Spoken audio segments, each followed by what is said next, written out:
Hello les aficionados. Hein, c'est ça. Ben oui.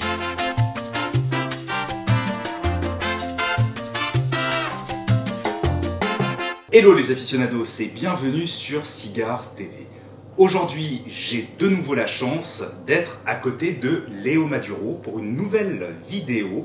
Pour ceux qui ne l'auraient pas vu, nous avons réalisé une vidéo pour sa chaîne au mois de décembre sur nos accords des fêtes, notre sélection des fêtes.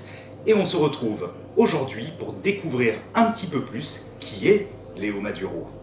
Un secret, un secret. À voter.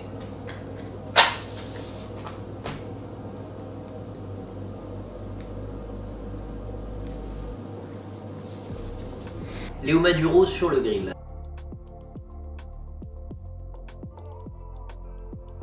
Alors mythe, franchement on est loin du mythe.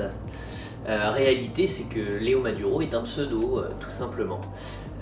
Dans ma carrière, je suis quelqu'un qui est un petit peu touche à tout. Donc j'étais dans l'univers de l'automobile, j'étais dans l'univers de la musique et j'étais dans l'univers du cigare. Et c'est vrai que sur mes réseaux, je dirais avec les gens qui m'entourent, c'est toujours très compliqué quand on n'est pas dans l'univers du cigare de pouvoir partager des choses, je dirais en parler. Donc du coup j'ai créé Léo Maduro avec mon pseudo qui est Léo Maduro, tout simplement. Alors Léo, pourquoi Léo? Bien, tout simplement parce que quand Annie Lorenzo, la rédactrice en chef de l'Amateur de Cigares avec laquelle je travaille, m'appelait, je décrochais et pour plaisanter je disais Leonardo speaking et on a gardé Léo de Leonardo et puis Maduro parce que c'est la cape de cigare que je préfère, tout simplement.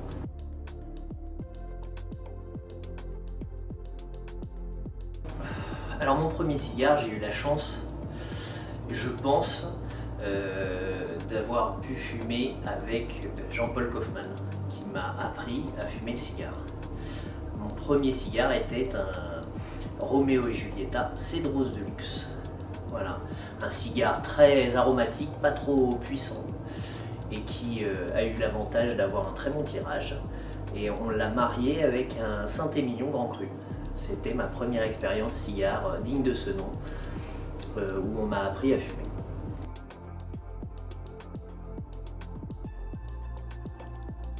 Alors c'est très compliqué de répondre à ces questions-là. Préféré, je dirais, je mets entre parenthèses, parce que suivant les saisons, suivant les années, mon préféré va évoluer, tout simplement. Alors vous voyez ici, c'était un torpedo. J'aime beaucoup le torpedo, tout simplement, parce que on a la possibilité de pouvoir couper son torpedo plus ou moins fin. Si j'ai un cigare torpedo qui est faiblement puissant, je vais pouvoir le couper beaucoup plus haut pour faire un système d'entonnoir et que les arômes se révèlent un petit peu plus corsés. Et sur un cigare ici corsé ou assez puissant, je vais pouvoir le couper assez haut pour pouvoir augmenter, on dirait, la part de l'air et pour que ce soit très aromatique. Voilà. Mais je sors de ma période Lancero, je ne fumais que ça pendant à peu près 3 mois. Donc maintenant que je les connais tous, ceux qui sont sortis, voilà, je me réouvre à des torpedos, pourquoi pas.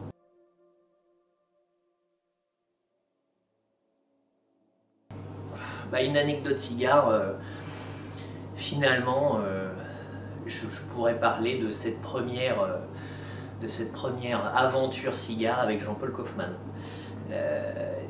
J'étais quelqu'un qui ne fumait pas, qui ne buvait pas hormis du vin. Et puis j'ai commencé à travailler pour le magazine il y a 15 ans. J'avais pas du tout envie d'être confronté à l'univers du cigare parce que pour moi ça sentait mauvais et c'était très puissant, ça me rendait malade. Et donc Jean-Paul Kaufmann, quand il a voulu me rencontrer, puisque je travaillais à la publicité du magazine, m'a dit bon, bah, puisque tu ne veux pas fumer le cigare, il n'y a pas de problème, mais je crois que tu aimes le vin. Alors je lui ai dit oui. C'est d'ailleurs pour ça qu'il a débouché une très belle bouteille de Saint-Émilion Grand Cru. Et puis j'ai commencé à boire ce vin Et lui m'a expliqué un petit peu la philosophie du cigare. Et finalement, de fil en aiguille, il a allumé le Roméo et Julieta Cédros de luxe. Et d'un coup, il m'a expliqué comment fumer le cigare. Jusque-là, je ne savais pas que j'allais le fumer, voyez-vous. Et puis finalement, il m'a dit « Qu'est-ce que tu penses de ce vin ?» Donc je lui ai expliqué que je le trouvais très bon, très aromatique. Et il m'a dit « Bah écoute, maintenant que tu as compris, fume ce cigare, prends quelques bouffées et recrache, sans avaler la fumée. Et tu verras que le goût de ton vin va changer. » Et donc c'est ce que j'ai fait. J'ai commencé par prendre 3 bouffées du cigare, puis ensuite j'ai regoûté mon vin. Et là, la magie a opéré, c'est-à-dire que le vin, d'un coup, avait pris une dimension aromatique beaucoup plus importante. Et là, il m'a dit, maintenant que tu as rebu ton vin, regoute le cigare. Et j'ai regoûté le cigare, il n'avait plus du tout le même goût non plus. Il était parti dans des arômes bien plus boisés, très ouverts sur du champignon. Et j'ai trouvé ça tellement bluffant que, à partir de ce moment-là, je me suis mis au cigare.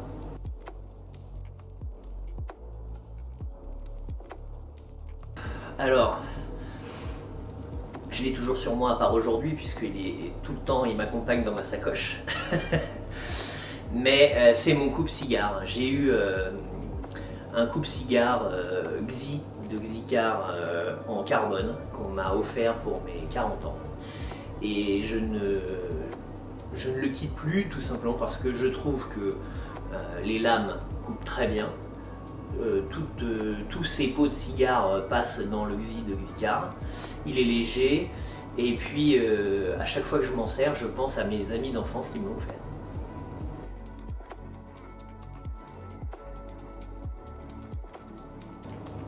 Alors c'est aussi un peu compliqué de dire prédilection. Il est vrai que si je devais réfléchir prédilection, je pense que l'accord qui me va le mieux, c'est rhum et cigare.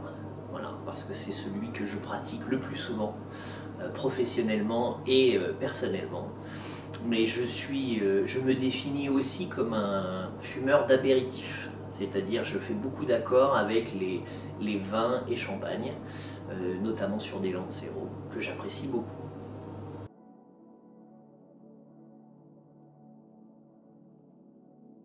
Les futurs projets, oui. Notamment cette année, en 2021, nous allons lancer avec le magazine L'Amateur de cigares les Accords de Paris.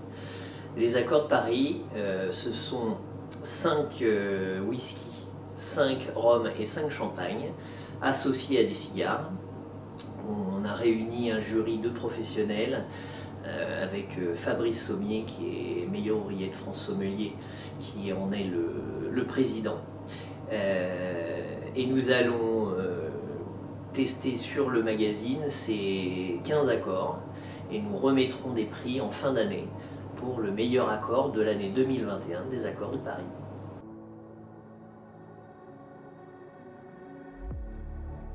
Et le cigare est un milieu de passionnés, comme la gastronomie, comme la musique, comme tout ça, et c'est vrai que c'est d'essayer en tout cas de partager une passion, c'est la première des choses. Bah, je trouve ça chouette. Voilà, je trouve ça.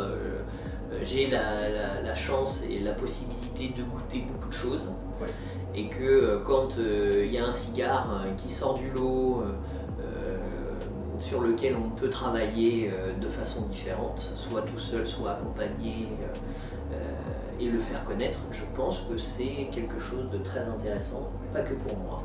Ah non, pour tout le monde. Et puis, ça, on a déjà partagé cet avis là-dessus, de se dire aussi que justement le cigare c'est un art de vivre, on le diabolise alors que c'est, oui, tout simplement un art de vivre. Tout à fait. Le cigare ne provoque pas de dépendance. C'est sûr que moi je reste pas du tout dans une consommation mais dans une dégustation. Il m'arrive de passer 3-4 jours sans fumer de cigare. Pareil. Je n'ai pas ce manque et l'obligation de devoir aller en fumer un. C'est souvent des moments, je peux très bien en fumer un le matin mais pas le midi par exemple, ou en fumer un le soir mais pas le matin, voilà. C'est le moment qui fera... Le moment, l'envie et non pas une obligation. Exact.